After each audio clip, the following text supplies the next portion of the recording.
Olá, galerinha da turma 71. Eu sou a Prof. Fabi e hoje nós vamos começar a nossa aula de língua portuguesa. Nós vamos falar então sobre sujeito. O que é o sujeito dentro de uma frase? O sujeito é aquele que sofre uma ação dentro de uma oração.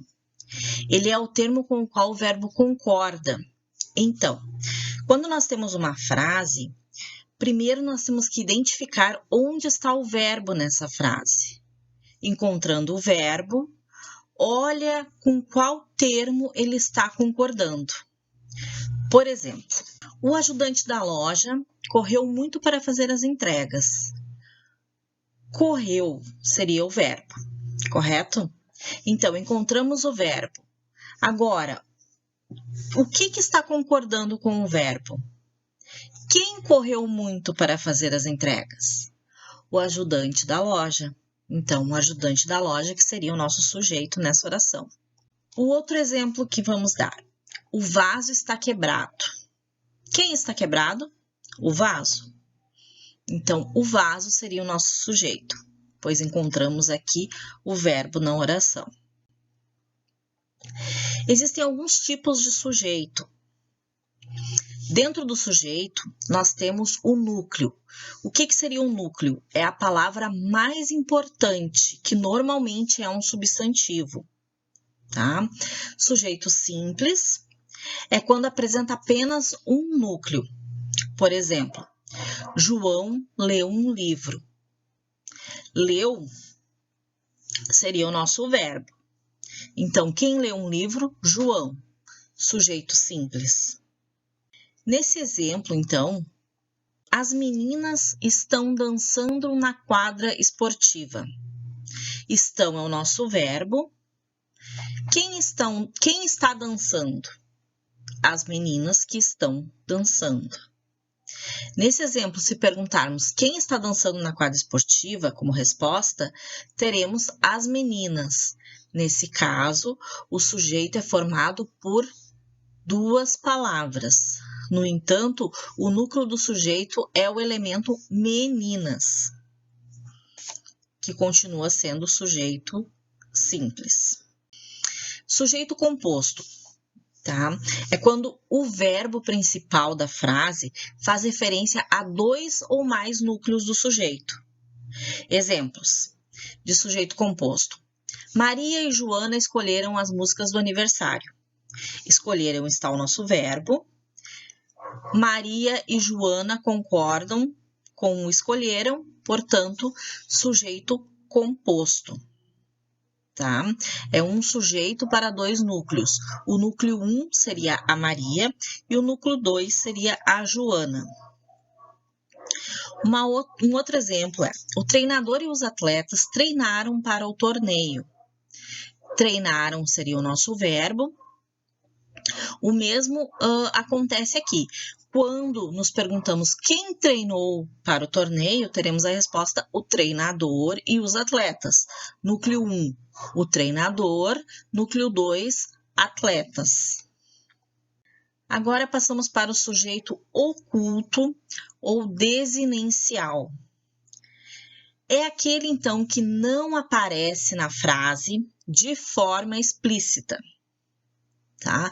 Sabemos que ele está ali, né, através do contexto e da análise da desinência do verbo.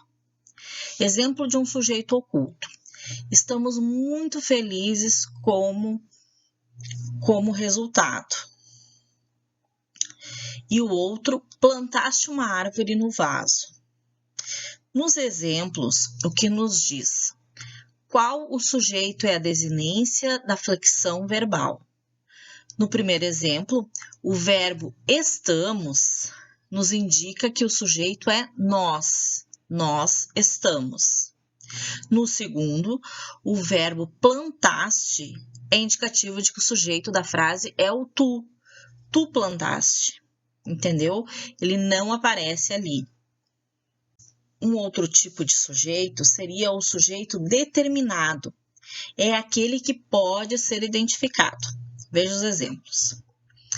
Maria escreveu a dissertação. O sujeito é determinado. Maria e João escreveram um texto coletivamente, sujeito determinado.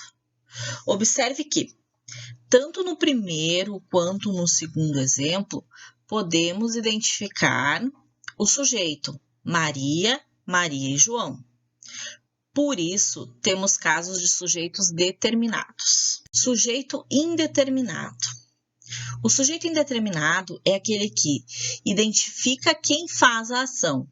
Geralmente é acompanhado de verbos flexionados na terceira pessoa do plural ou de verbos flexionados na terceira pessoa do singular. Exemplos: esqueceram de temperar a comida. Precisa-se de novos jogadores. Observe-se que, no primeiro exemplo, sabemos que alguém esqueceu de temperar a comida, mas não exatamente quem esqueceu de temperar a comida. Na segunda frase, percebemos que alguém ou algum lugar precisa de novos jogadores, mas não compreendemos quem ou que lugar é esse. Sujeito inexistente. Oração sem sujeito. Oração sem sujeito é aquela acompanhada por um verbo impessoal. Verbos impessoais não acompanhados por sujeito podem indicar fenômenos da natureza, chover, nevar, fazer, frio, fazer calor e etc. Tempo decorrido, ser, fazer e etc. E existência ou acontecimentos de algo, haver. Exemplos: está chovendo muito hoje. Vai nevar na serra nesse inverno. Faz 2 semanas que não chove. Então, esses são os exemplos de sujeito inexistente. Bom, agora que vocês já viram o que é o sujeito dentro de uma oração, quais os tipos de sujeito, vamos colocar a mão na massa um pouquinho, vamos fazer um trabalho usando esse conhecimento sobre sujeito. Então, a gente vai fazer agora a leitura de um texto do Luiz Fernando Veríssimo, escritor gaúcho, e esse texto, que se chama A Foto, relata uma situação em um ambiente familiar, num momento bastante peculiar, que seria um momento de um aniversário de uma pessoa idosa, e que algumas coisas acontecem durante esse evento. A ideia aqui é que vocês percebam justamente o quê? Essas ações que são feitas pelos sujeitos que aparecem nesse conto. Então, vamos fazer primeiramente a leitura do conto A Foto. Foi numa festa de família, dessas de fim de ano. Já que o bisavô estava morre, não morre, decidiram tirar uma fotografia de toda a família reunida, talvez pela última vez. A bisa e o bisa sentados, filhos, filhas, noras, genros, netos em volta, bisnetos na frente, esparramados pelo chão. Castelo, o dono da câmera, comandou a pose. Depois tirou o olho do visor e ofereceu a câmera a quem ia tirar a fotografia. Mas quem ia tirar a fotografia? Tira você mesmo? Ué. Eu é que não saio na foto. Castelo era o genro mais velho, o primeiro genro, o que sustentava os velhos. Tinha que estar na fotografia. Tiro eu, disse o marido da Bitinha. Você fica aqui, comandou a Bitinha. Havia uma certa resistência ao marido da Bitinha na família. A Bitinha, orgulhosa, insistia para que o marido reagisse. Não deixe eles te humilharem, Mário César, dizia sempre. O Mário César ficou firme onde estava, ao lado da mulher. Acho que quem deve tirar é o Dudu. O Dudu era o filho mais novo da Andradina, uma das noras, casada com Luiz Olavo. Havia suspeita, nunca declaradamente anunciada, de que não fosse filho do Luiz Olavo. O Dudu se prontificou a tirar a fotografia, mas a Andradina segurou o filho. Só faltava essa, o Dudu não sair. Tinha que ser toda a família reunida em volta do Bisa. Foi quando o próprio Bisa se ergueu, caminhou decididamente até o castelo e arrancou a câmera da sua mão. Daqui! Mas, seu Domício, vai para lá e fica quieto. Papai, o senhor tem que sair na foto, senão não tem sentido. Eu fico implícito, disse o velho, já com o olho no visor. E antes que houvesse mais protestos, acionou a câmera, tirou a foto e foi dormir.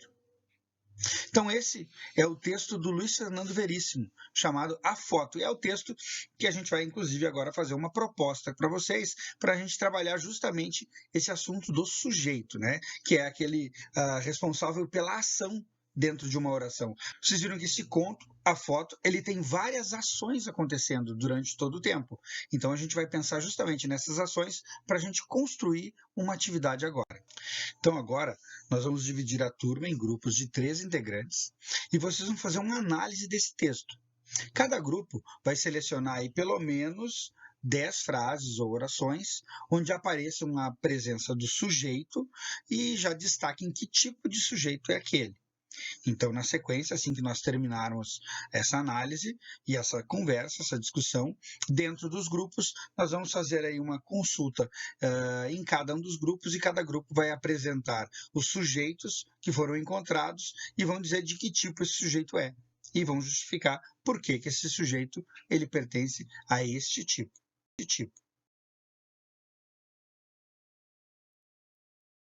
Muito bem. Agora que nós já analisamos o texto, que cada um de vocês já fez a identificação de pelo menos 10 orações ou frases dentro do texto com sujeitos, identificaram os tipos de sujeitos, nós vamos deixar para vocês uma atividade para a próxima aula, um tema de casa. Nesse tema de casa, vocês vão fazer um final alternativo para esse conto, A Foto. Então, como é que vai funcionar? Vocês vão fazer uma nova leitura desse texto até o trecho que diz: foi quando o próprio Bisa se ergueu, caminhou decididamente até o castelo e arrancou a foto de sua mão.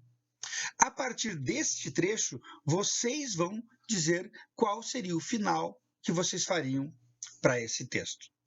Então vocês terão aí uma semana, que vai ser o nosso próximo encontro, e nesse nosso próximo encontro, cada um de vocês vai trazer o seu final alternativo para o conto do Luiz Fernando Veríssimo.